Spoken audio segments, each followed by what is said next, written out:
नमस्कार दोस्तों, पुरोहित जी के चैनल में आपका स्वागत है। समस्त देशवासियों को पुरोहित जी के चैनल की ओर से शिवरात्रि के महापर्व की हार्दिक शुभकामनाएं। महाशिवरात्रि हिंदुओं का एक प्रमुख त्यौहार है। यह भगवान शिव का पर्व है। फाल्गुन कृष्ण चतुर्दशी को महाशिवरात्रि पर्व मनाया जाता है। पौराणिक कथाओं के अनुसार इस दिन सृष्टि का आरंभ अग्निलिंग, जो महादेव का विशाल का स्वरूप है, के उदय से हुआ। इसी दिन भगवान शिव का विवाह देवी पार्वती के साथ हुआ था। महाशिवरात्रि को शिव पार्वती के विवाह के उत्सव के रूप में भी मनाया जाता है। साल में होने वाली 12 शिवरात्रि में से महाशिवरात्रि का पावन पर्व बहुत ही उत्साह के साथ मनाया जाता है। कश्मीर शैव मत में इस त्यौहार को हर रात्रि, बोलचाल में हेरात या हेरत भी कहा जाता है। महाशिवरात्रि से संबंधित कई पौराणिक कथाएं हैं। समुद्र मंथन अमृत का उत्पादन करने के लिए निश्चित था, लेकिन साथ ही हलाहल नामक विष भी पैदा हुआ था, जो ब्रह्मांड को भी नष्ट कर सकता था। केवल भगवान शिव ही इस विष को नष्ट कर सकते थे। शिव ने हलाहल नामक विष को अपने कंठ में रख लिया था, जिससे उनका कंठ नीला पड़ गया। इस कारण भगवान शिव को नीलकंठ के नाम से भी प्रसिद्ध हुए। चिकित्सकों ने देवताओं से भगवान शिव को रात भर जागते रहने की सलाह दी थी, तो देवताओं ने अलग अलग नृत्य और संगीत से शिव भक्ति कर भगवान शिव को प्रसन्न किया। वह उन्हें सोने नहीं दिया। शिव ने सभी देवताओं को आशीर्वाद दिया। इस घटना का उत्सव ही शिवरात्रि है। एक शिकारी की कथा में भी शिवरात्रि का वर्णन मिलता है, पर इस कहानी पर फिर कभी बात करेंगे।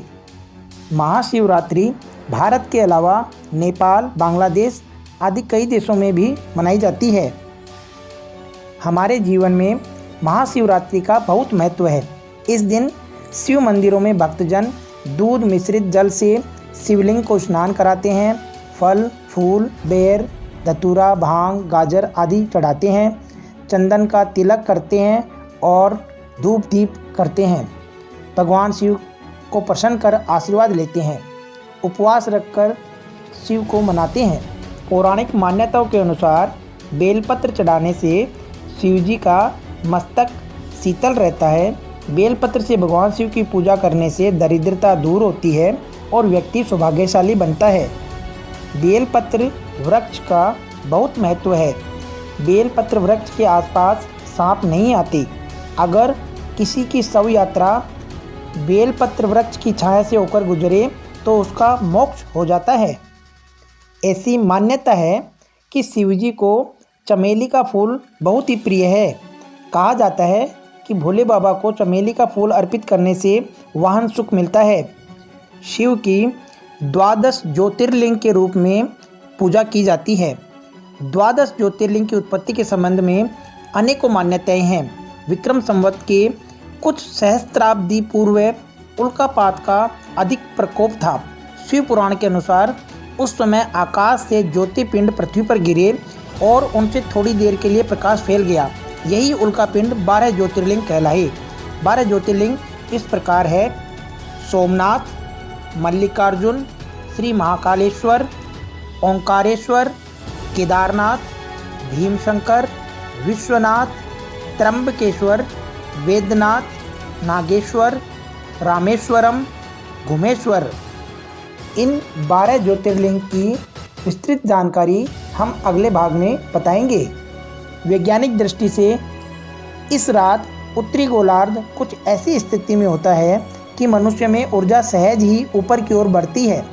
आधुनिक विज्ञान यह प्रमाणित करता है कि आप जिसे जीवन के रूप में जानते हैं, जिसे आप पदार्थ और अस्तित्व के तौर पर जानते हैं, जिसे ब्रह्मांड और आकाशगंगा के रूप में जानते हैं, वह केवल एक ऊर्जा है जो अलग अलग तरह से प्रकट हो रही है। शिवरात्रि माह का सबसे अंधकारमय दिन है। शिवरात्रि को मनाना लगभग ऐसा ही है जैसे अंधकार का उत्सव मनाना। शिव शब्द का शाब्दिक अर्थ है जो नहीं है। जो है वह अस्तित्व और सर्जन है। जो नहीं है वही शिव है। प्रकाश शाश्वत नहीं है, यह एक सीमित संभावना है जो घटता है और इसका अंत हो जाता है। पर अंधकार तो सर्वव्यापी है और सभी कुछ इसमें समाया हुआ है। प्रकाश सदा किसी स्रोत से आता है। पृथ्वी पर सूर्य ही प्रकाश का सबसे बड़ा स्रोत है, लेकिन अंधेरे का कोई स्रोत नहीं है। यह अपने आप में एक स्रोत है। यह सर्वव्यापी है और सर्वत्र है। महाशिवरात्रि एक अवसर और संभावना है। ये हर मनुष्य के भीतर छुपे हुए उस अथाह शून्य के अनुभव के पास ले जाती है जो सारे सृजन का स्रोत है। एक ओर शिव को संहारक कहा जाता है, वहीं दूसरी ओर करुणा का परिचय भी मिलता है।